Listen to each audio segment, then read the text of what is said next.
Today we're digging into Thibaut Meurisse's book, Dopamine Detox. We're going to unmask a hidden saboteur that might just be running your life without you even knowing it.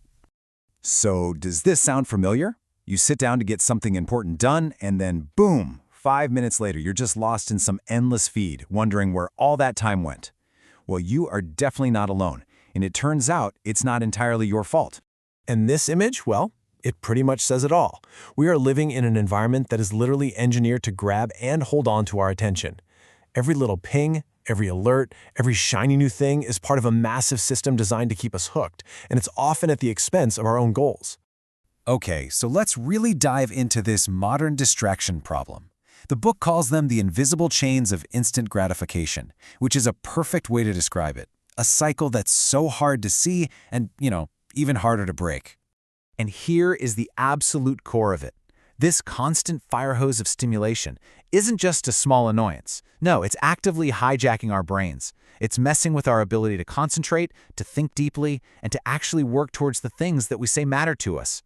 So to really get how this hijacking works, we have to talk about the main chemical player here, dopamine.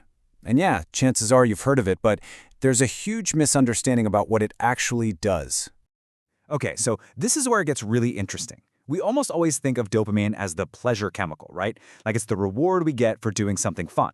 But the reality is way more complex. It's actually better to think of it as the molecule of more. It's the thing that makes us want to get the reward, not the pleasure from the reward itself. Right, so the crucial thing to understand is that dopamine is all about motivation. It's this ancient survival tool that pushes us to go out and seek things we need, like food or a connection with other people. It's all about the anticipation, that craving, the drive to go get the thing that gets the dopamine flowing. And this quote from the book, wow, it hits hard. Just think about it for a second. After you've spent an hour mindlessly scrolling, do you feel great? Do you feel fulfilled? Or do you just feel kind of empty? That is the dopamine trap. It promises you'll feel great, but it often just leaves you wanting more and more, and it creates this endless cycle of craving without any real satisfaction.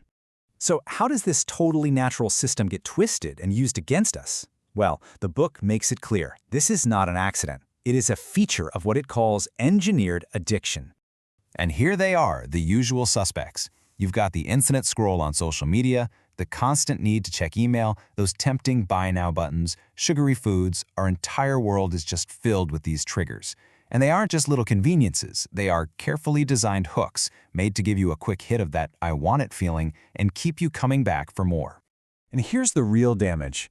Our brains get so used to these cheap, easy dopamine hits that we actually lose our appetite for harder, more meaningful work. I mean, why would you write a chapter of your book when you can get a dozen little rewards just from checking your phone?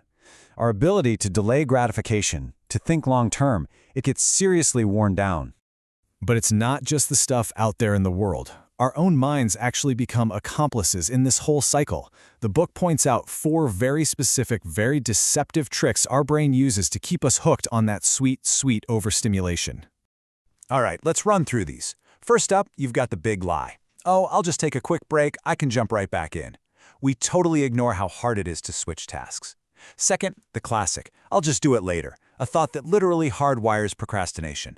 Third, we start confusing that cheap thrill of a notification with real, genuine fulfillment. And finally, the big one, FOMO, that nagging fear that if you unplug, you're going to miss something absolutely vital. Sound familiar? So what in the world can we do about all this? Well, the book argues that the whole journey doesn't start with some radical, crazy detox. It starts with something much simpler, honest awareness. Taking back control starts with just understanding the game that's being played with your brain. So the very first step is to unmask the saboteur in your own life. And you can start by asking yourself these 3 really powerful questions. What are you addicted to? And be honest. What are your go-to sources of stimulation when you're bored or you're trying to avoid a hard task? And then, the most important question of all. After you do it, do these things actually leave you feeling happy and fulfilled? So, we're going to leave you with this final thought to chew on. Our reward system is supposed to guide us toward survival, toward flourishing. But in a world that has learned how to manipulate that system for profit, we have to ask a really serious question. When your reward system is hijacked, who is truly in control of your attention, your time, and ultimately, your life?